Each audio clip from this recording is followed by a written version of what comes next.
கர்த்தருடைய பரிசுத்த நாமத்துக்கு மகிமை உண்டாகட்டும்.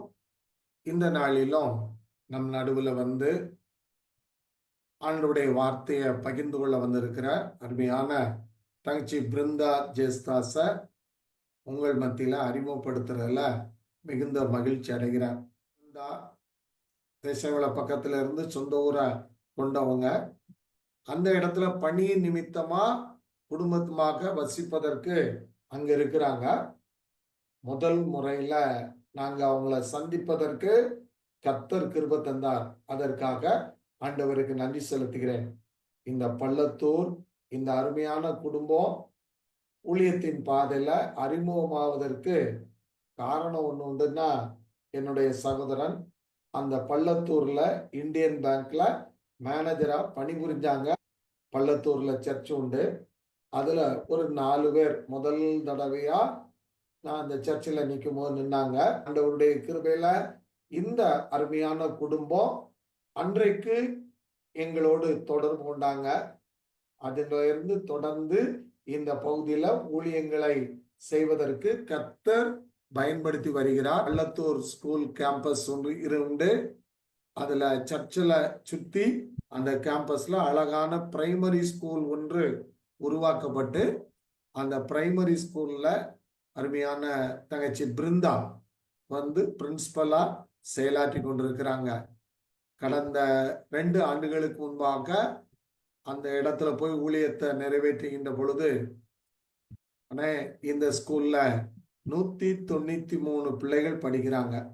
ஆனா ஒரு பிள்ளை கூட ஆண்டவரை அறிந்த பிள்ளை கிடையாது. குடும்பமும் ஆண்டவரை அறியாத ஒரு சூழ்நிலையில தான் ஊழியங்களை செய்வதற்கு கர்த்தர் கிருபை தந்திருக்கிறான்னு இவங்க சொல்லல, எல்ஐசில வேலை பார்க்கின்ற ஒரு சகோதரர் சொன்னாங்க. அப்படி ஒரு கடினமான இடத்துல விசேஷமா பிருந்தாவுக்காக அவருடைய கணவருக்காக அவங்க செய்கிற ஊழியத்துக்காக நாம ஜெபிப்போம். ஒரு இருண்ட பிரதேசம், வைராக்கியமான பகுதியில அது இருண்டு போய் இருந்த இடத்த இன்னைக்கு இந்த பிள்ளைகள் மூலமா கோட்டையூர் பள்ளத்தூர் பகுதியில ஆண்டவர் இவர்களை பயன்படுத்தி ஒரு பெரிய மனம் மாறுதலை மறுமலர்ச்சியை ஏற்படுத்துறார்.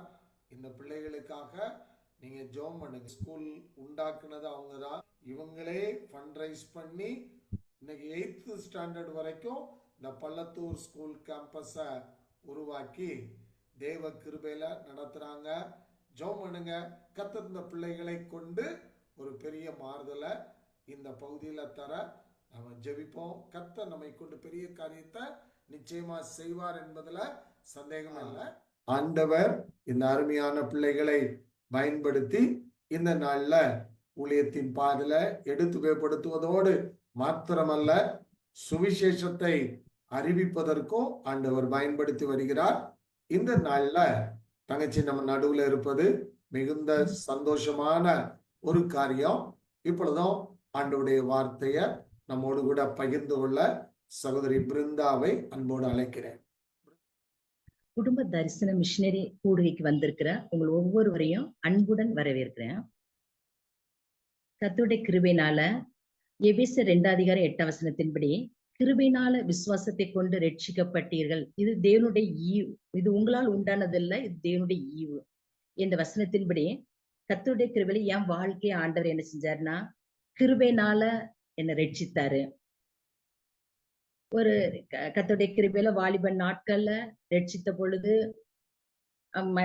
என் குடும்பத்துல சொல்லுவாங்க, உன்னுடைய எதிர்கால வாழ்க்கைக்கா ஜெபம் பண்ணணும்னு சொல்லும் பொழுது நானும் ஆண்டவர்கிட்ட கேட்பேன், உமக்கு சுத்தமான ஒரு நல்ல துணையை தாங்க சப்பா அப்படின்னு சொல்லிட்டு நான் என்ன செய்வேன் கேட்பேன்.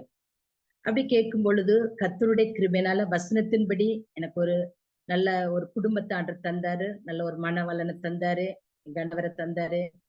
கர்த்தருடைய கிருபையால அடுத்து ஒரு பையனை தந்திருக்கிறாரு. கர்த்தருடைய கிருபையால நாங்க இந்த பள்ளத்தூர் பகுதியில சாட்சியாக ஆண்டவங்களை வச்சிருக்கிறாரு. கர்த்தருடைய நாமத்துக்கு மகிமை உண்டாகட்டும்.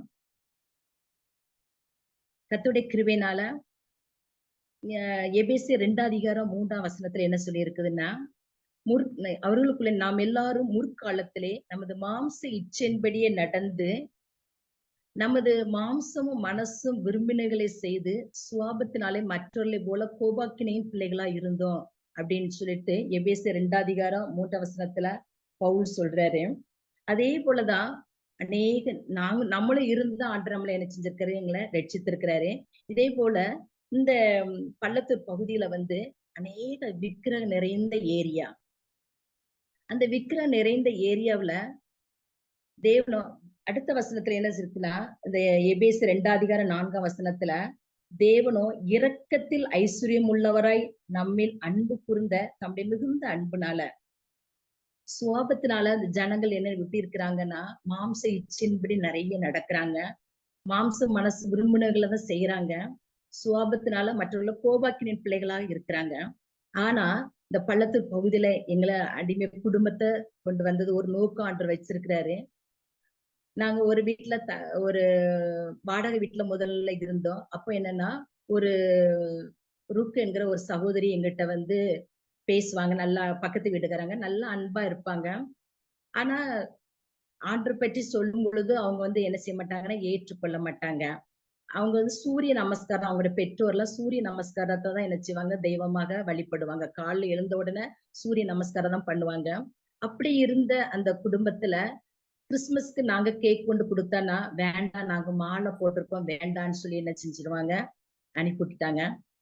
அடுத்து என்னன்னா, அவங்க அம்மா என்ன என்கிட்ட பேசாத, பிருந்தாகிட்ட நீ பேசுனா அவ உடனே பிரெயின் வாஷ் பண்ணிடுவா, அதனால அவகிட்ட பேசாத அப்படின்னு சொல்லிட்டு அவங்க பெற்றோர்லாம் சொல்லுவாங்க. அவங்க அம்மா எல்லாம் சொல்லியிருக்கிறாங்க. அப்படிப்பட்ட சூழ்நிலையில் மத்தியில எங்க வீட்டுல ஒரு வசனம், நீ தேடு நிம்மதி இயேசு உனக்கு தருகிறார், அந்த வசனம் முன்னுக்கு போட்டிருந்தோம். அந்த வசனம் அந்த மகளை என்ன செஞ்சிருக்கு, தொட்டிருக்குது. தொட்ட பிறகு ஆனா அவங்க சோகத்தினால மற்ற கோபாக்கின பிள்ளைகளா தான் இருக்கிறாங்க. விக்கிரகத்தில் நிறைந்த சூழ்நிலையில தான் இருக்கிறாங்க. ஆனாலும் அந்த நேரத்துல அந்த வசனம் அவங்கள தொட்டிருக்குது.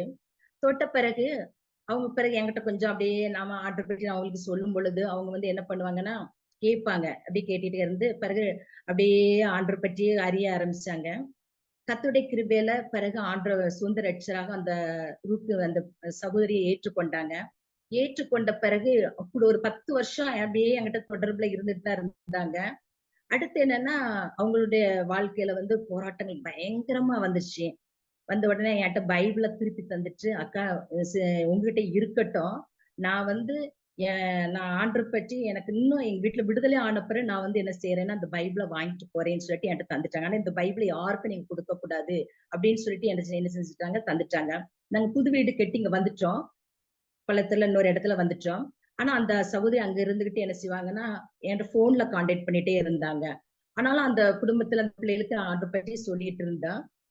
அப்படி இருக்கும் பொழுது கர்த்தருடைய கிருபையினால அந்த மகளுக்கு குடும்பத்தார் என்ன பண்ணியிருக்கிறாங்கன்னா, இனி ஆண்டரை ஏற்றுக்கொண்டிருக்கன்னு தெரிஞ்ச உடனே அவங்க குடும்பத்துல எல்லாரும் வழக்குமார், அவங்க அம்மா முதற்கொண்டு வழக்குமாரத்தை எடுத்து அடிச்சிருக்கிறாங்க. அடித்து அவங்கள ரொம்ப பாடுபடுத்தி இருக்கிறாங்க. ரொம்ப வேதனையோட என்கிட்ட சொன்னாங்க, சரி நான் ஜெபம் பண்றேன், நீங்க கலங்காதுங்க, ஏசு நம்மோடு கூட உயிருள்ள நம்ம இருக்கிறாரு அப்படின்னு சொல்லிட்டு என்ன செஞ்சேன், அவங்களுக்கு சொல்லி இது பண்ணோம். இப்போ கர்த்தருடைய கிருபையில அப்படியே ஒரு 2, 3, 4, 5 வருஷம் அப்படி போயிட்டு இருந்துச்சு. அந்த சகோதரியுடைய கணவர் இறந்துட்டாரு. ஆனா கர்த்தருடைய கிருபையினால இறந்த பிறகு ஆனா அவங்களும் சொல்லுவாங்க, என் கணவர் ரட்சிக்கப்படணும், எப்படியாவது என் கணவர் ரட்சிக்கப்படணும், சுவிசேஷம் சொல்லுங்கக்கா அப்படின்னு சொல்லிட்டே இருப்பாங்க. நான் சரி ஜெபம் பண்றேன், அவங்களுக்கு சொல்றேன்னு சொல்லிட்டு இருந்தேன். ஆனா கர்த்தருடைய கிருபையில அவர் மரித்து போயிட்டாரு. ஆனா அவங்களுடைய அம்மா, அவங்களுடைய மகன், மூத்த மகனும் என்ன செஞ்சுட்டாங்க, அவங்களுக்கு 2 பிள்ளைகளையும், அதுல மூத்த மகனும் அவங்க அம்மாவும் இந்த சகோதரியை என்ன செஞ்சுட்டாங்க, ஆண்டவர் சொந்த ரட்சராக ஏற்றுக்கொண்டு ஞானஸ்நானம் எடுக்கிற ஆண்டவர் கிருபை செஞ்சாரு. கர்த்தருடைய பரிசுத்த நாமத்துக்கு மகிமை உண்டாகட்டும். அதனால அதான் எபேசியர் 2:4 என்ன வசனம் எப்படி இருக்குன்னா, தேவனோ இரக்கத்தில் ஐஸ்வர்யம் உள்ளவராய் நம்மில் அன்பு கூர்ந்த தம்முடைய மிகுந்த அன்புனால அப்படியே அன்பு வசனம் இருக்குது. அடுத்த வசனம் அப்படின்னா, அக்கிரமங்கள் மறித்தவர்களா இந்த நம்ம என்ன செஞ்சாரா, கிறிஸ்துவுடனே கூட உயிர்ப்பித்தார்ன்னு இருக்குது. அப்போ தேவனை என்ன செஞ்சிருக்காரு, இரக்கத்தில் ஐஸ்வர்யம் உள்ள தெய்வம் என்ன செஞ்சாருன்னா, அந்த அக்கிரமங்கள் மறித்த நம்ம அந்த சகோதரியையும் என்ன செஞ்சுட்டாரு, கிறிஸ்துவுடனே கூட என்ன செஞ்சுட்டாரு, உயிர்ப்பிச்சிட்டாரு. இப்போ அவங்க சாட்சியாக நம்மளை விட அவங்க ரொம்ப ஃபெய்த்தா இருக்கிறாங்க. யார பார்த்தாலும் ரோட்ல பார்த்தாலும் மனம் திரும்புங்க, அப்ப நம்ம பரலோக ராஜ்யத்தை நம்ம சுதந்திரித்துக் கொள்ளணும்னு சொல்லிட்டு சுவிசேஷம் சொல்லக்கூடிய மகளாக வேலை ஸ்தலத்துல அந்த மகள் என்ன செய்யறாங்கன்னா சுவிசேஷம் சொல்லிட்டு இருக்காங்க. அவங்களுடைய அம்மா, நான் பிருந்தா உன்னை இப்பெல்லாம் பேசினேன், ஆனா இப்போ நானே அந்த ஜீவனுள்ள தேவன் இயேசு கிறிஸ்துவ சொந்த ரட்சரா ஏற்றுக்கொண்டிருக்கேன்னு சொல்லிட்டு, அது உனக்காக நான் போய் ஜெபம் பண்ணிட்டு இருக்கேன்ப்பா, எந்த நேரம்லாம் உன்னெல்லாம் நினைச்சிட்டு இருக்கேம்மா அப்படின்னு சொல்லிட்டு, நீ அன்னைக்கு எங்களுக்கு ஆர்டர் பற்றி சொல்லட்டு நாங்க இப்படி வந்திருக்க மாட்டோம்னு சொல்லிட்டு என்ன செய்யறாங்க, அவங்க சாட்சி சொல்றாங்க. கர்த்தருடைய பெரிதான ஆண்டோட நாமத்துக்கு மகிமையுண்டாகட்டும். இன்னும் ஆண்டவர் அதான் சொல்றாருல்ல, தேவன் நம்ம மேல என்ன செஞ்சிருக்காரு, இறக்கம் வச்சு அன்பு கூர்ந்ததுனாலதான் நம்முடைய ஆவிக்குரிய கண் திறக்கப்படும் பொழுது தகுதி இல்லாத நம்ம மேலயும் மற்ற மக்கள் மேலயும் ஆண்டவர் என்ன செய்யறாரு, இறக்கம் வச்சு ஆவிக்குரிய கண்ணை என்ன செய்யறாரு, திறக்க வைக்கிறாரு. பள்ளத்தூர் அந்த ஒரு ஸ்கூல்ல ஹெட் மிஸ்ஸஸா இருக்க ஆண்டவர் கிருபை செஞ்சிருக்கிறாரு. கர்த்தருடைய பெரிதான கிருபையினால நாங்க அந்த டீச்சர்ஸ் எல்லாரும் நாங்க என்ன செய்வோம்னா, மார்னிங் 9 o'clock என்ன செய்யறோம்னா, ஒரு 15 minutes நாங்க ப்ரேயர் பண்ணுவோம். ப்ரேயர் பண்ணிட்டு தான் நாங்க கிளாஸ்க்குள்ளே போவோம். அப்போ அப்படி கூடி ஜெபிக்கும் பொழுது அப்படி நம்ம கர்த்தருடைய ஆவியானவர் அசைவாடி ஒவ்வொரு டீச்சர்ஸும் என்ன செய்வாங்கன்னா, ஜெபிக்கிறதுக்கு ஆண்டவர் கிருபை கொடுத்திருக்கிறாரு. அப்போ அது அவங்க ஆர்சி பேசிஸ்ல ஒரு சிஸ்டர் ஒரு மிஸ் இருக்கிறாங்க. மற்றெல்லாம் அந்த புறஜாதி மக்கள் டீச்சர்ஸ் தான். அதனால அவங்க என்ன செய்யறாங்கன்னா, அன்றே எங்களை இந்த இடத்துல கூட்டி சேர்த்தது உங்க கிருபைதான்ப்பா. நாங்க உண்மை பற்றி அறியாம நாங்க வெளியே இருக்கும்பொழுது எங்களுக்கு நிம்மதி இல்லை. ஆனா உங்க சமூகத்துல வரும்பொழுது எங்களுக்கு பேரான் ஒரு ஆனந்தமா இருக்குதப்பா அப்படின்னு சொல்லி என்ன செய்யறாங்க, ஜெபத்திலேயே அவங்க சொல்றாங்க. அப்படியா கிறிஸ்துவ பிள்ளைகள் கூட ஜெபிக்க தெரியல. ஆனா அந்த ஒரு புறஜாதியில அந்த பிள்ளை டீச்சர்ஸ் ஒவ்வொருவரும் என்ன செய்வாங்கன்னா, மார்னிங் ஒவ்வொரு நாள் ஒவ்வொருவர் ஜெபம் பண்ணுவோம். ஒவ்வொரு டீச்சர்ஸும் தங்களை அர்ப்பணித்து தங்களுடைய பாவத்தை அறிக்கிட்டு அவங்கள என்ன செய்யறாங்கன்னா ஜெபிக்கிறாங்க. இது கர்த்தருடைய பெரிய பெரிய பெரிய கிருபைதான். ஏன்னா இது அவ்வளவு விக்கிரக நிறைந்த ஏரியா. ஆனாலும் ஆண்டவர் ஒவ்வொருவரையும் அவங்களுடைய குடும்பத்தை விட்டு என்ன செஞ்சிருக்கிறாரு, தேர்ந்தெடுத்திருக்கிறாரு. அதே மாதிரி அதான் ஒவ்வொரு டீச்சர்ஸுடைய ஆவிக்குரிய கண் திறக்கப்பட்டதுனால அவங்க கிளாஸுக்குள்ள போகும் பொழுது சின்ன பிள்ளைகள் இந்த எல்கேஜி டு 5th ஸ்டாண்டர்ட் வரை இருக்குது. ஃபர்ஸ்ட் ஸ்டாண்டர்ட் எல்லாம் எங்க அப்பா ஸ்டூடெண்ட்ஸ் அந்த பிள்ளைகள்கிட்ட டீச்சர்ஸ்கிட்ட எங்க எங்க அப்பா இப்படி குடிக்கிறாங்க, எங்க அப்பா இப்படி செய்யறாங்க அப்படின்லாம் சொல்லும் பொழுது இந்த டீச்சர்ஸ் இப்ப என்ன செய்யறாங்கன்னா அவங்க சுவிசேஷம் சொல்றாங்க. ஏசு நல்லவர், ஏசப்பாட்ட போய் ஜெபம் பண்ணும் பொழுது ஏசப்பா என்ன செய்வாருன்னா நம்ம ஜெபத்தை கேட்டு நம்மளுக்கு அற்புதங்களை செய்வாரு. அதனால உங்க அப்பா அந்த குடிப்பழக்கத்துல இருந்து மாற்றுவாரு, நீ எசப்பட்ட ஜெபம் பண்ணுன்னு சொல்லி என்ன செய்யறாப்புல அந்த டீச்சர்ஸ் அந்த ஸ்டூடெண்ட்ஸுக்கு ஆண்டவரை பற்றி என்ன செய்யறாங்க, சுவிசேஷம் சொல்ல கிருபை செஞ்சிருக்கிறாரு. இப்படி நிறைய சாட்சிகள் அந்த இடத்துல எழுப்பி தர்றாரு. இப்ப கர்த்தருடைய கிருபையில பிரேஸ் எல்லாம் ஆண்டு ஸ்டார்ட் பண்ண ஆண்டு கிருபை செஞ்சாரு. வெனஸ்டே ஒவ்வொரு வாரமும் வெனஸ்டே ஒரு 3:30க்கு ஸ்கூல் முடிஞ்ச உடனே நாங்க 3:30க்கு நாங்க பிரேசல் ஸ்டார்ட் பண்ணியிருக்கோம். சபை மக்களும் வருவாங்க, டீச்சர்ஸும் கூடி ப்ரேயர் பண்ணுவோம். ஆனா நான் போறதுக்கு முன்னாலே அந்த டீச்சர்ஸ் எல்லாருமே என்ன செய்யறாங்கன்னா அசம்பிள் ஆயிடுறாங்க. அவ்வளவு ஒரு தாகத்தோடு ஆண்டு மேல எசப்பா நீங்க இல்லாட்ட எங்க வாழ்க்கை ஒண்ணுமே இல்லை எசப்பான்னு சொல்லி என்ன செய்யறாங்க, கண்ணீரோடு ஜெபிக்க வர்றாங்க. அதே மாதிரி அவங்க அந்த ஹிந்து பாரம்பரிய இதுக்கெல்லாம் போகாத அளவுக்கு அவங்க என்ன செய்யறாங்க, அந்த சமூகத்துல ஓடி வர்றாங்க, காத்திருக்கிறாங்க. இது அதே மாதிரி பிரேசலுக்கு வருவாங்க, ஃபாஸ்டிங் ப்ரேயருக்குனாலும் வாஞ்சியோட வர்றாங்க, ஃபாஸ்டிங் ப்ரேயருக்கும் வாஞ்சியோட வர்றாங்க. இது கர்த்தருடைய ஈவு. இது மனுஷனுடைய வார்த்தையினால் அல்ல, தேவாதி தேவன் அவங்களுடைய ஆவிக்குரிய கண்ணை திறந்ததுனால என்ன செஞ்சாரு, அவங்க மேல இறக்கம் வைத்ததுனால, அவங்க மேல அன்பு கூர்ந்ததுனால அவங்க ஆண்டவர் என்ன செஞ்சாரு, அவங்களெல்லாம் தெரிந்து கொண்டிருக்கிறாரு. நேத்தோட ஒரு சாட்சியை எனக்கு ரொம்ப ஒரு மனசுல தொட்டுச்சு. அப்படின்னா கேட்டு எப்படின்னா 5th ஸ்டாண்டர்ட் பிள்ளை, அவ கர்த்தருடைய கிருபையில நல்லா இருப்பா. அவங்க பெற்றோர் அவளை பற்றி எப்பவும் கம்ப்ளைண்ட், ஆனா அந்த பிள்ளைக்கு அவ்வளவு ஞாபக சக்தி இல்ல. ஆனா பெற்றோர் எப்பவும் அவளை பற்றி கம்ப்ளைண்ட் பண்ணுவாங்க, இவ ரொம்ப எங்களை குடும்பத்துல பாடுபடுத்துறா அப்படின்னு சொல்லிட்டு ரொம்ப அவளை சொல்லுவா. அப்ப நாங்க சொல்லுவோம், அவங்க ஸ்கூல்ல நல்ல பிள்ளையா இருக்க, நல்ல ஒழுக்கமுள்ள பிள்ளையா, கீழ்ப்படுதல் உள்ள பிள்ளையா இருக்கிறா. ஆனா படிக்கதான் அவளுக்கு ஞாபக சக்தி இல்ல வழியா நல்ல பிள்ளையா இருக்கிறா அப்படின்னு சொல்லி சொன்னோம். அப்படி சொல்லுவேன், நான் சொல்வேன். அப்ப அந்த பிள்ளை இந்த தடவை அந்த மார்க் எப்படின்னா 25க்கு மிட்டம் டெஸ்ட்ல 25க்கு 24 மார்க் வாங்கியிருக்கிறா. ஒன்னு அப்ப நான் சொன்னேன், என்னம்மா நீ 2 சப்ஜெக்ட்னா அந்த பிள்ளை எக்ஸாம்ல தனியா தான் இருந்தா, எப்படிமா மார்க் வாங்கினம்மா அப்படின்னு சொல்லிட்டு அவட்ட கேட்டேன். உன்ன அவ சொல்றா, நீங்க சொன்னீங்களா மிஸ், நீங்க ஜெபம் பண்ணணும்னு சொன்னீங்களா? அதே போல நான் என்ன செஞ்சேன், நான் எசப்பாட்ட பிரேயர் பண்ணுனேன். எசப்பா எனக்கு மார்க் வாங்க கிருபை செஞ்சான்னு சொன்னோனே எனக்கு அதிர்ச்சி ஆயிடுச்சு. ஷாக் ஆயிடுச்சு. இந்த புள்ள வாயில இருந்து இந்த கிருபையுள்ள வார்த்தை வரும்னு சொல்லி எதிர்பார்க்கல. ஆனாலும் ஆண்டவர் அந்த வார்த்தையை அந்த நாள் சொல்ல செய்த 2 நாளைக்கு முன்னே இந்த சாட்சியை நான் கேட்டு கிருபை செஞ்சாரு.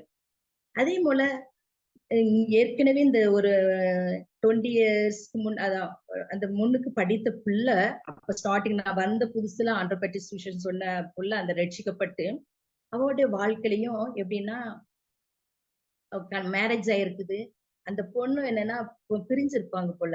அவளும் நைஸா அம்மா அப்பாவுக்கு தெரியாம ஸ்கூலுக்கு ஓடி சர்ச்சுக்கு ஓடி ஸ்கூலுக்கு வந்துவா. மிஸ் எனக்காக ப்ரேயர் பண்ணுங்க மிஸ், நானும் என் கணவர் சேர்ந்து வாழணும் மிஸ் அப்படின்னு சொல்லிட்டு அந்த பிள்ளை எனக்கு ரொம்ப அதிர்ச்சியா இருக்கும். ஆனாலும் அந்த பிள்ளைக்காக அந்த லெஷர் பீரியட்ல போய் சர்ச்சில் போய் அந்த பிள்ளைக்காக நாங்க ஜோமிட்டு ஒரு 10 நிமிஷம் ஜோமிட்டு அந்த பிள்ளைய அனுப்புவேன். வாரத்துக்கு ஒரு நாள் நான் பிளவுஸ் தைக்க கொடுக்க போறேன், நான் கடைக்கு போறேன் அப்படின்னு சொல்லிட்டு அந்த பொண்ணு என்ன செய்யறான்னா அம்மா அப்பாவுக்கு தெரியாம இங்க வந்து சர்ச்சில் வந்து ப்ரேயர் பண்ணிட்டு அப்படி போற ஆண்டர் கிருபை செய்யறாரு. இப்படி அநேக சாட்சிகளை கர்த்தருடைய கிருபையால அன்று எழுப்பி தந்து கொண்டிருக்கிறாரு இந்த பகுதியில. கர்த்தருடைய நாமத்துக்கு மகிமை உண்டாகட்டும்.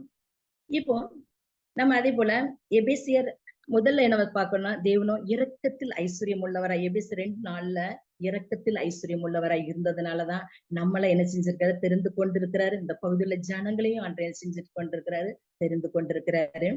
அடுத்தது எப்படின்னா, எபேசியர் 1:7 எப்படி இருக்குதுன்னா, அவருடைய கிருபையின் ஐஸ்வர்யத்தின்படி இவருடைய ரத்தத்தினாலே பாவ மன்னிப்பாகிய மீட்பு இவருக்கு நமக்கு உண்டாயிருக்கிறது அப்படின்னு சொல்லிட்டு அந்த வசனம் இருக்குது. இது எப்படின்னா கிருபையின் ஐஸ்வர்யம். கிருபையின் ஐஸ்வர்யத்தை நம்மளுக்கு என்ன செஞ்சிருக்கிறது, அவருடைய ரத்தத்தினால நம்முடைய பாவங்களுக்காக, சாபங்களுக்காக, அக்கிரமங்களுக்காக அவர் என்ன செஞ்சார், கல்வாரி சிலுவையில அடிக்கப்பட்ட நொறுக்கப்பட்ட ரத்தம் சிந்தி இருக்கிறாரு. இந்த கிருபையின் ஐஸ்வர்யம். இந்த ஐஸ்வர்யத்தையும் ஆண்டு நம்மளுக்கு என்ன செஞ்சிருக்கிறாரு, அவருடைய ரத்தத்தினால பாவ மன்னிப்பாகிய மீட்பை என்ன செஞ்சிருக்காரு, நம்மளுக்கு என்ன செஞ்சிருக்காரு, தந்திருக்கிறாரு. அது மாதிரி ஏசாயா 53:4 என்ன சொல்றாருன்னா, நம்முடைய பாடுகளை ஏற்றுக்கொண்ட ஒவ்வொருடைய வாழ்க்கையிலையும், குடும்ப வாழ்க்கையிலும் நிறைய பாடுகள் இருக்குது. ஆனா நம்ம ஆண்டவருடைய கிருபையின் ஐஸ்வர்யத்தினால் ரத்தத்தினால மீட்கப்பட்டதுனால நம்முடைய பாடுகளை என்ன செஞ்சுட்டாரா, ஏற்றுக்கொண்டாரா. நம்முடைய துக்கங்களை என்ன செஞ்சுட்டாரு, சுமந்துட்டாரு. அது மாதிரி மத்தேயு 8:17 என்ன சொல்லுதானா, அவர் தாமே நம்முடைய பலவீனங்களை ஏற்றுக்கொண்டு நம்முடைய நோய்களை சுமந்தாருன்னு சொல்லி இருக்குது.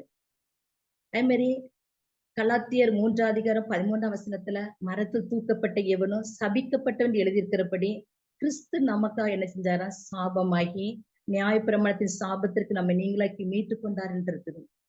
இப்படி நம்முடைய பாடுகளை, துக்கங்களை, பலவீனங்களை, நோய்களை, அடுத்தது சாபங்களை, தரித்திரங்களை எல்லாவற்றையும் என்ன செஞ்சுட்டாரு, சிலுவையில சுமந்துட்டாரு. சுமந்து அந்த ரத்தம் வந்து என்ன செய்யுது, நம்மள பாவமன்னிப்பாய் மீட்பை நம்மளுக்கு என்ன செஞ்சுட்டு தந்துட்டாரு. பாவமன்னிப்பாய் மீட்பை என்ன செஞ்சுட்டாரு, தந்திருக்கிறாரு.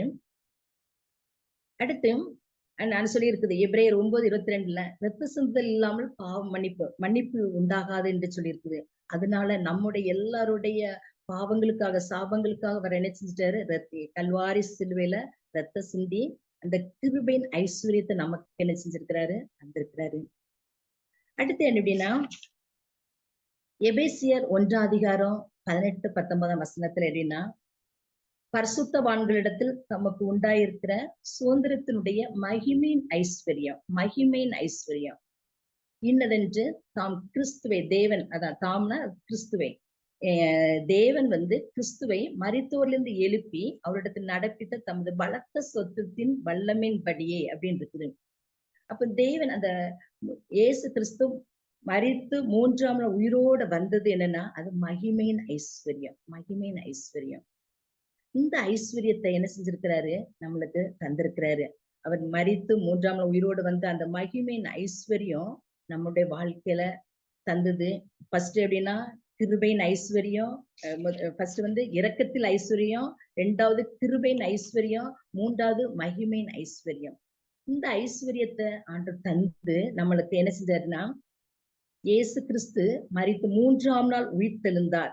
இதுதான் நம்மளுக்கு என்னன்னா வெற்றி, நம்முடைய வாழ்க்கையில வெற்றி. நம்முடைய மரித்து போன ஒவ்வொரு காரியத்திலையும் அவர் இயேசு உயிர்த்தெழுந்ததுனாலதான் அவர் 3ஆம் நாள் உயிர் தந்ததுதான் நம்முடைய வாழ்க்கையில எல்லா காரியத்திலும் வெற்றி உண்டுன்னு சொல்லி நம்ம என்ன செய்ய முடியுது, ஆணித்தரமாக நம்ம சொல்ல முடியுது. நமக்கு எந்தெந்த நம்மளுக்கு மரித்து போய் இருக்குதோ, இது முடியாது, இது அவ்வளவுதான் அப்படின்னு சொல்லி என்னென்ன காரியத்துல சொல்றோமோ அந்த காரியத்துல அவருடைய உயிர் தெழுந்த 3ஆம் நாள் உயிரோட வந்தார்ல, அந்த மகிமையின் ஐஸ்வர்யம், அந்த அதுதான் நம்மளுடைய வாழ்க்கையில என்ன செய்யுது, வெற்றியா நம்மளுக்கு காணப்படுது ஒவ்வொரு காரியமும். அடுத்து எப்படின்னா, இந்த ஐஸ்வர்யத்தை பெற்றிருப்பது நம்ம தேவனுடைய ஈவு. நம்ம ஒவ்வொருவரும் இந்த ஐஸ்வர்யத்தை கிருபையின் இரக்கத்தின் ஐஸ்வர்யம், கிருபையின் ஐஸ்வர்யம், அடுத்தது மகிமையின் ஐஸ்வர்யத்தை பெற்றிருக்கிறது தேவனுடைய ஈவு தான் நம்ம பெற்றிருக்கிறோம். அடுத்து எப்படின்னா, லூக்கா 24 அதிகாரம் 15 16 வசனம் எப்படி இருக்குதுன்னா, தேவனுடைய ஈவை பெற்ற நாம் இப்போ எல்லாருமே என்ன ஐஸ்வர்யத்தை பெற்றுட்டோம். இயேசுவ அந்த கர்த்தருடைய ஐஸ்வர்யத்தை நம்ம பெற்றிருக்கோம். தேவனுடைய ஈவை பெற்ற நாம் குடும்பத்தில் பிள்ளைகளிடத்துல நாம் என்ன செய்கிறோம், சூழ்நிலை நம்ம என்ன செய்கிறோம், தேவனுடைய ஈவை பெற்ற நாம குடும்பத்துல பிள்ளைகளிடத்துல வேலை ஸ்தலத்துல நாம் என்ன செய்கிறோம், அதை பற்றி நம்ம பார்க்க போறோம். லூக்கா 24 அதிகாரம் 15 வசனத்துல எப்படி இருக்குதுன்னா, இயேசு என்னன்னா, இப்ப இதுல லூக்கா 24 அதிகாரம் எல்லாருக்குமே தெரியும்.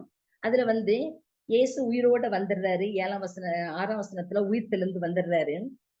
15 16ல இயேசு எம்மாவு இந்த ஊருக்கு என்ன செய்யறாரு, அந்த கிராமத்துக்கு சீஷர்களோட அவர் என்ன செய்யறாரு, பிரயாணப்பட்டு நடந்து போய் கொண்டிருக்கிறாரு. இயேசு என்ன செய்யறாரு, அந்த சீஷர்களோட என்ன செய்யறாரு, நடந்து போய் கொண்டிருக்கிறாரு. ஆனாலும் அவரை அறியாதபடிக்கு அவருடைய கண்கள் மறைக்கப்பட்டிருந்தது என்று சொல்லி பார்க்கிறோம். இவங்க சீஷர்கள் தேவனோடு கூட சஞ்சரித்த மக்கள் தான் சீஷர்கள். ஆனாலும் இயேசு உயிரோட வந்த பிறகு அவங்களுக்கு என்ன செய்ய தெரியல, இயேசு அவரோட தான் நடந்து பேசி கூட தான் சென்று வந்து கொண்டிருக்கிறாரு. அவரை அறியாதபடிக்கு அவருடைய கண்கள் என்ன செஞ்சிருக்குது, மறைக்கப்பட்டிருக்குது. உடனே 17ஆம் வசனத்துல அவர் கேட்கிறாரு, நீங்க இயேசுதான் அப்பொழுது அவர் அவர்களை நோக்கி, நீங்கள் துக்க முகம் உள்ளவர்களை வழி நடந்து ஒருவருக்கொருவர் சொல்லிக் கொள்கிற காரியங்கள் என்னவென்று கேட்கிறாரு. அவங்க என்ன செய்யறாங்க, இயேசுவ சிலுவையில அரைஞ்சிட்டாங்க, அவர் மறிச்சிட்டாரு, இனிமே என்னன்னு சொல்லிட்டு என்ன செய்ய போறோம்னு சொல்லி தெரியாம அவங்க என்ன செய்யறாங்க, துக்க முகம் உள்ளவர்களாய் வழி நடந்து இயேசுகிட்டயே பேசிக்கொண்டே வர்றாங்க. பேசுற ஆளு இயேசுன்னு சொல்லி என்ன செய்யல, தெரியாமலே என்ன செஞ்சிட்டு இருக்காங்க, பேசிட்டு வர்றாங்க. உடனே ஆனாலும் அவர் விடல, இயேசும் விடல. அவங்ககிட்ட அவரு திருப்பி என்ன கேட்க, உடனே அந்த சீஷருக்கு சொல்றாங்க 18ஆம் வசனத்துல, நீர் அறியாதபடிக்கு அந்நியரா இருக்கிறோ அப்படின்னு சொல்லிட்டு சீஷர்கள் இயேசுகிட்டே சொல்றாங்க. உடனே அவரும் இயேசுவும் 19ஆம் வசனத்துல அவரும் தெரியாத மாதிரி எவைகள்னு சொல்லி கேட்கிறாரு. உடனே அந்த சீஷர் சொல்றாங்க, நாங்க அவர் தேவனுக்கு முன்பா ஜனங்கள் எல்லாத்துக்கு முன்பாகவும் செய்கையிலும் வாக்கிலும் வல்லமையிலும் தீர்க்கதரிசியா இருந்தாரு. 21ல அவர் இஸ்ரவேலை மீட்டு ரட்சிப்பவர்னு சொல்லி சொன்னாங்க. ஆனா இன்று என்ன செஞ்சிட்டாரு, அவரு நடந்து அவர் மறித்துட்டாரு. ஆனாலும் அவரோட 23ஆம் வசனத்துல அவர் உயிரோடு இருக்கிறான்னு சொல்றாங்க. ஆனா 24ல என்ன சொல்றாங்கன்னா, அவரையோ காணவில்லைன்னு சொல்லிட்டு இயேசு கிட்டயே என்ன செய்யறாங்க, அவங்க சம்பாஷணையே சொல்றாங்க.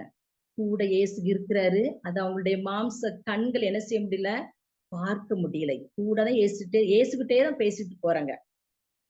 அதே போலதான் நம்ம தேவனுடைய ஈவை பெற்ற நம்ம குடும்பத்துல பிள்ளைகளிடத்துல வேலை ஸ்தலத்துல நம்ம என்ன செய்கிறோம்னா, சூழ்நிலைகள், பிரச்சனைகள், போராட்டங்கள், கவலைகள் எல்லாம் வரும் பொழுது நம்ம என்ன செஞ்சிருது, நம்முடைய கண்கள் மறைக்கப்பட்டிருது, மாம்ச கண்கள் என்ன செஞ்சிருது, மறைக்கப்பட்டிருது.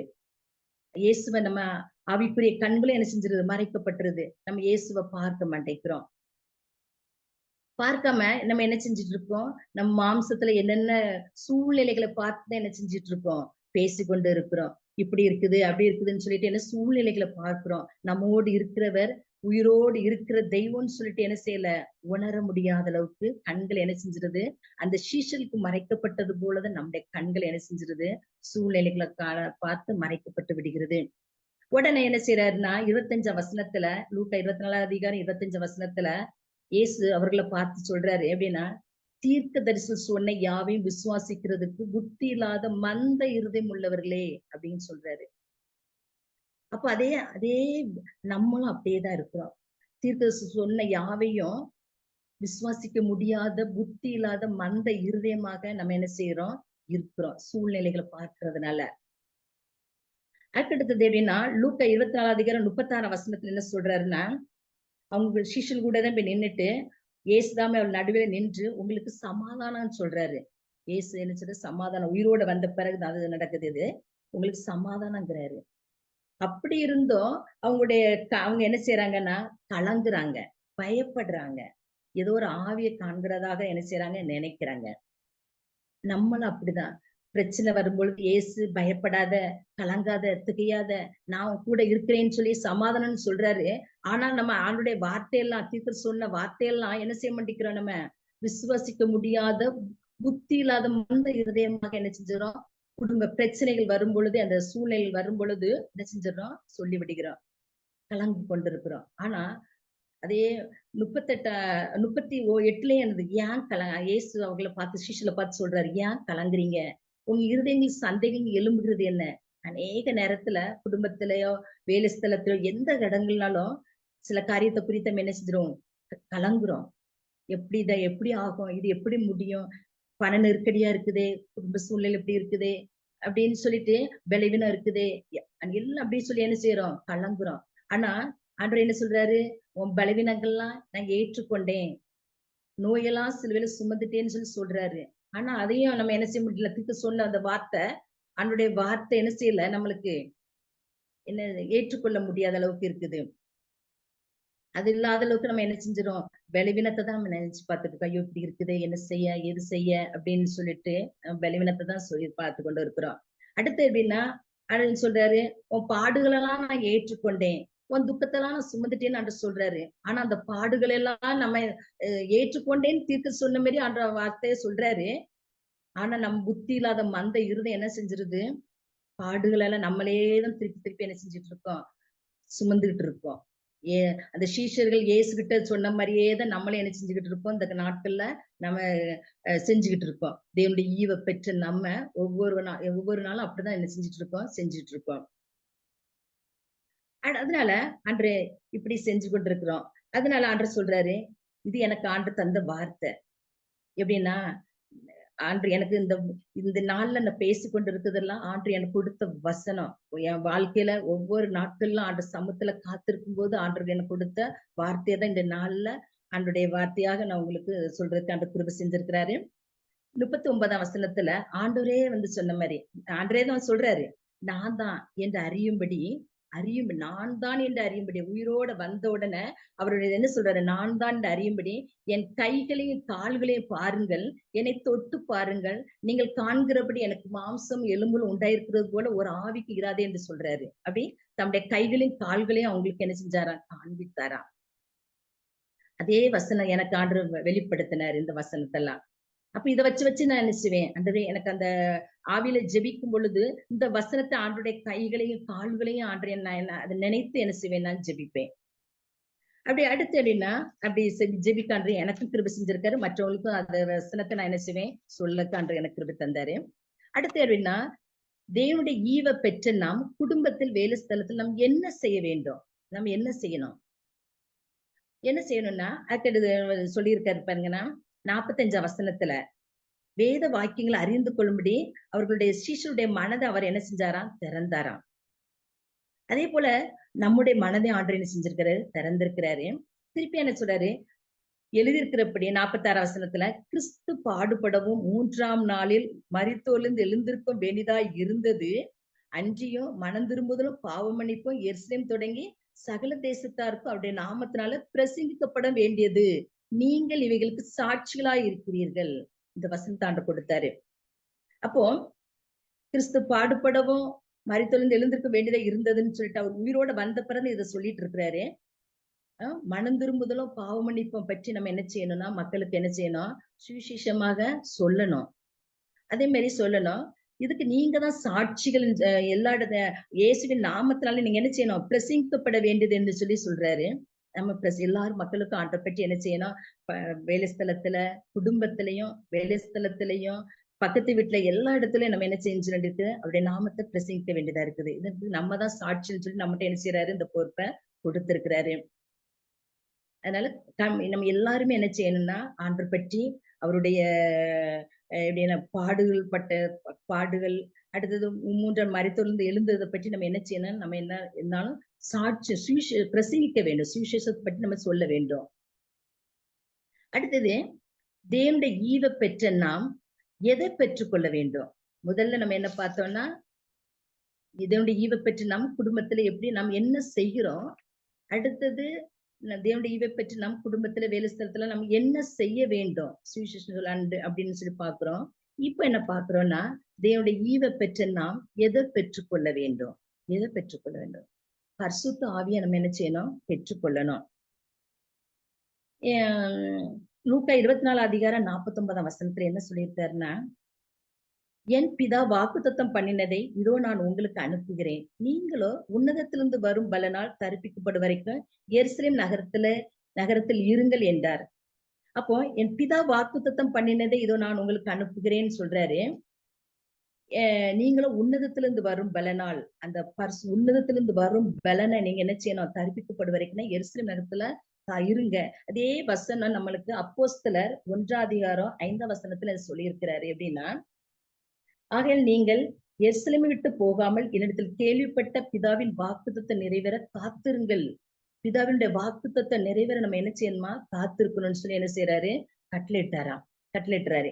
என்ன பிதாவின் வாக்குத்தத்தை நிறைவேறணும்னா, அவர் சொல்றாரு, என் பிதா வாக்குத்தத்தம் பண்ணினது இதை நான் உங்களுக்கு அனுப்புகிறேன்னு சொல்றாரு. அந்த பரிசுத்த ஆவியை என்ன செய்யறாரு, நம்மளுக்கு அனுப்புறேன், அதை நீங்க பெற்றுக்கொள்ளுங்க அப்படின்னு சொல்லி என்ன செய்யறாரு, சொல்றாரு. அப்போ அந்த பரிசுத்த ஆவி, அப்போஸ்தலர் 1ஆம் அதிகாரம் 8ஆம் வசனத்துல, பரிசுத்த ஆவி உங்களிடத்தில் வரும்போது நீங்கள் பலனடைந்து, பரிசுத்த ஆவியானவரை நம்ம பெற்றுக்கொள்ளணும்னா நம்ம அந்த சமூகத்துல 1 மணி நேரம், 2 மணி நேரம், 3 மணி நேரம்னு சொல்லி என்ன செய்யணும், காத்திருக்கும் பொழுதுதான் பரிசுத்த ஆவியை நம்ம என்ன செய்ய முடியும், பெற்றுக்கொள்ள முடியும். அவர் நம்மோடு என்ன செய்யறாரு, பேசுகிறாரு. நம்ம எல்லாம் ஒவ்வொரு காரியத்திலயும் சூழ்நிலைகள் பயங்கரமா வரும் பொழுது கூட என்ன செய்யறாரு, நம்மோட பேசுறாரு. ஆவியானுடைய சமூகத்தை நம்ம காத்திருக்கும் பொழுதுதான் அந்த புது பலன் கிடைக்குது நம்மளுக்கு. அப்போஸ்தலர் 1:8 என்ன சொல்றாருன்னா, பரிசுத்த ஆவி உங்களிடத்துல வரும்போது நீங்கள் என்ன செய்றீங்க, பலன் அடைந்து அப்படின்னு சொல்றாரு, பலன் தர்றாரு.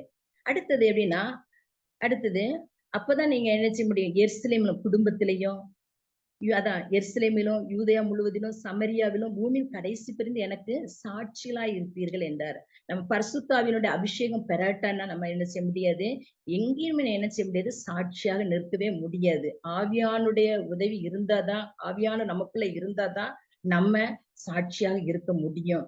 அதுதான் நம்ம இந்த நாள்ல தேவனுடைய ஈவை பெற்று நம்ம ஒவ்வொருவரும் என்ன செய்யணும், பரிசுத்த ஆவி என்ன செய்யணும், பெற்றுக்கொள்ளணும். அடுத்தது என்னன்னா, அப்போஸ்தலர் 1ஆம் அதிகாரம் 9ஆம் வசனத்துல என்ன செய்யறாருன்னா, அவர் என்ன லாஸ்ட்ல அவர்கள் கண்களுக்கு எல்லாரும் இருக்கும்போது அவங்களுடைய கண்களுக்கு மறைவாக ஒரு மேகம் இயேசு என்ன செஞ்சு எடுத்து கொண்டதுன்னு சொல்லி பாக்குறோம். அதுக்கு பிறகு அவங்க என்ன செய்யறாங்க, எல்லாருமே 14ஆம் வசனத்துல ஒருமனப்பட்டு ஜெபத்துல எல்லாருமே, இயேசுவின் தாயாயும் மரியாள் எல்லாரும் சகோதரர் கூட ஒருமனப்பட்டு ஜெபத்துல வேண்டுதலும் தரித்திருக்கிறாங்க. அப்போ ஆண்டோட சமூகத்துல நம்ம தரித்து இருக்கும் பொழுதுதான் பரிசுத்த ஆவியை நம்ம என்ன செய்ய முடியும், பெற்றுக்கொள்ள முடியும். ஏதோ ஒரு 5 நிமிஷம் ஜெபத்துல நம்ம என்ன செய்ய முடியாது, ஆவியானவரை நம்ம பெற்றுக்கொள்ளவே முடியாது. அடுத்து எப்படின்னா, அப்போஸ்தலர் 2ஆம் அதிகாரத்துல 17ஆம் வசனத்துல என்ன வசனம் கொடுத்திருக்காருன்னா, கடைசி நாட்களில் நான் மாம்சமான யாவர் மேல் என் ஆவியை ஊற்றுவேன், அப்பொழுது உங்கள் குமாரரும் குமாரத்திலும் தீர்க்கதரிசனம் சொல்வார்கள், உங்கள் வாலிபர் தரிசனங்களை அடைவார்கள், உங்கள் மூப்பர் சொப்பனங்களை காண்பார்கள், என்னுடைய ஊழியக்காரர் மேலும் என்னுடைய ஊழியக்காரிகள் மேலும் அந்நாட்டில் என் ஆவியை ஊற்றுவேன் அப்படின்னு சொல்லி அந்த சொல்றாரு. அப்போ கடைசி நாட்கள்னா, இப்ப நம்ம எல்லாருமே கடைசி நாட்கள்ல தான் வந்து இருக்கிறோம். அதனால எல்லார் மேலையும் நம்ம மாம்சமான யாவர் மேலும் சொல்லி சொல்றாரு, நான் என் மாம்சமான யாவர் மேலும் என் ஆவியை ஊற்றுவேன் அப்படின்னு சொல்லி சொல்றாரு. அப்போ அந்த ஆவியா ஊற்றப்படணும், நம்ம என்ன செய்யணும், ஒவ்வொரு நாளும் புதிய புதிய அபிஷேகத்தால என்னை நிரப்புங்கப்பா அப்படின்னு சொல்லி நம்ம என்ன செய்யணும்னா, அந்த ஆவியானுடைய சமூகத்துல காத்திருக்கணும், அதிகாலையில காத்திருக்கணும்.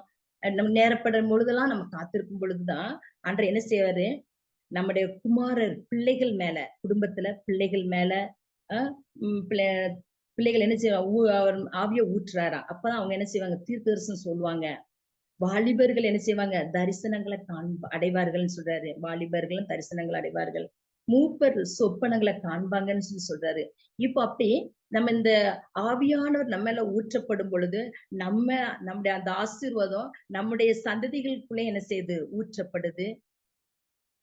குடும்பங்களும் ஆசீர்வதிக்கப்படுது. அப்பதான் அந்த குடும்பத்துல எப்படி இருக்குதுன்னா தெய்வீக சமாதானம்.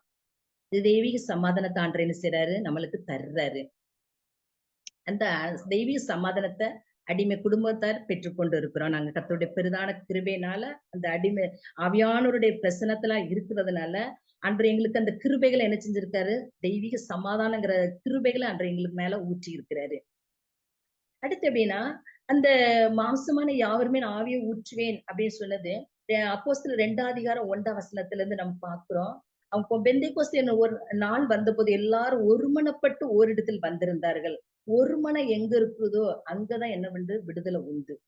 அவங்க எல்லாரும் ஒருமனப்பட்டு ஒரு இடத்துல வந்திருந்த பொழுது என்னன்னா, பலத்த காற்று அடிக்கிற முழக்கம் போல வானத்திலிருந்து சடுதிய ஒரு முழக்கம் உண்டாகி அவங்களுக்கு இருந்த வீடு முழுவதையும் நிரப்பிட்டுன்னு சொல்லி பார்க்கிறோம். அப்ப அந்த வீடு முழுவதும் அந்த ஆவியானுடைய பிரசனம் அந்த வீடு முழுவதையும் நிரப்பிச்சு. வீடு முழுவதும் நிரப்பிச்சு அந்த வல்லமை வீடு முழுதும் நிரப்பிச்சு, அல்லாமல் அக்னிமயமான நாவுகள் போல பிரிந்திருக்கு நாவுகள் ஒரு காணப்பட்டு அவர்கள் மேல் வந்து ஒவ்வொருவர் மேலும் வந்ததுதான். ஆவியானுடைய அபிஷேகம் அவங்க ஆவியானவர் ஒவ்வொருவர் மேலும் என்ன செஞ்சாரா வந்து அமர்ந்தாரா. அப்பிறகு 4ஆம் வசனத்துல எப்படி இருக்குன்னா, அவர்கள் எல்லாரும் பரிசுத்தாவில நிரப்பப்பட்டு ஆவியான தங்கள் தந்தர்ல வரத்தின்படி வெவ்வேறு பாஷைகளை பேச தொடங்கினாங்கன்னு இருக்குது. ஆவியில நம்ம நிரப்பப்படும் பொழுது ஆவியானவர் என்ன செய்யறாருன்னா, நம்மளுக்கு ஆவியின் வரங்களை தர்றாரு, ஆவியின் கனிகளை தர்றாரு, ஆவியின் சிந்தைய தர்றாரு நம்மளுக்கு.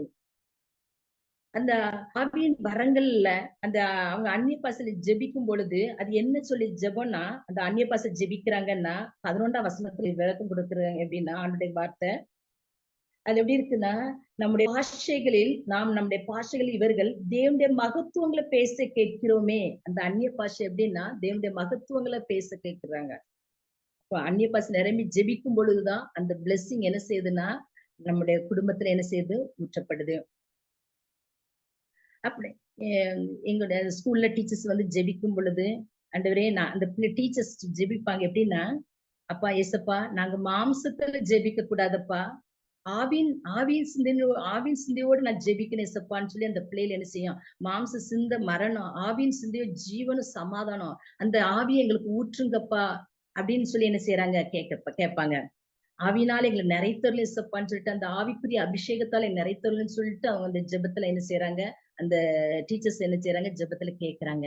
அப்படி இந்த என்ன மாம்சமா யாருமே ஆவியை ஊற்றுவேன்னு சொல்லி வசனத்தின்படி எங்க மேலயும் அந்த அபிஷேகத்தை ஊற்றுங்கப்பான்னு சொல்லி என்ன செய்யறாங்க, அந்த ஜெபம் பண்ணும் பொழுது அந்த டீச்சர்ஸ் என்ன செய்யறாங்க, ஒவ்வொருவரும் அப்படிப்பட்ட அந்த கிருபைகளை என்ன செய்யறாங்க.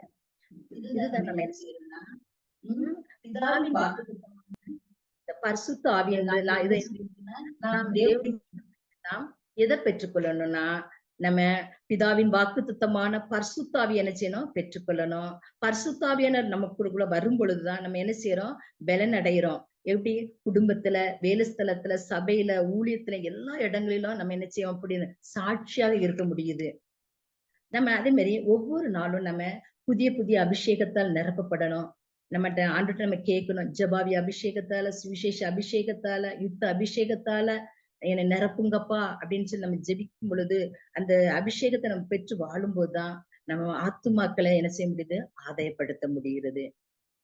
கர்த்தர்தாமே இந்த ஜீவனுள்ள வார்த்தையை நம்மளுக்கு ஆசீர்வதித்தருவராக. இப்ப நம்ம என்ன பார்த்திருக்கிறோம்னா, ஆவிக்குரிய தேவனுடைய ஐஸ்வர்யத்தை நம்ம பெற்ற தேவனுடைய ஐஸ்வர்யத்தை பெற்று நம்ம ஒவ்வொருவரும் அந்த இது நம்ம பெற்றிருக்கிறோம்னா தேவனுடைய ஈவு. இந்த தேவனுடைய ஈவை பெற்ற நம்ம குடும்பத்துல நம்ம என்ன செய்கிறோம், நம்ம என்ன செய்ய வேண்டும், நம்ம எதை பெற்றுக்கொள்ள வேண்டும் அப்படின்னு சொல்லி நம்ம இந்த நாட்களை நம்ம தியானித்து நம்ம அதன்படி செய்யும் பொழுது நம்ம குடும்பத்துல தெய்வீக சமாதானமும் சந்தோஷமும் கிருபையும் பெற கிருபை செய்வார். கர்த்தருடைய நாமத்துக்கு மகிமையுண்டாகட்டும். நம் ஜெபம் செய்வோம்.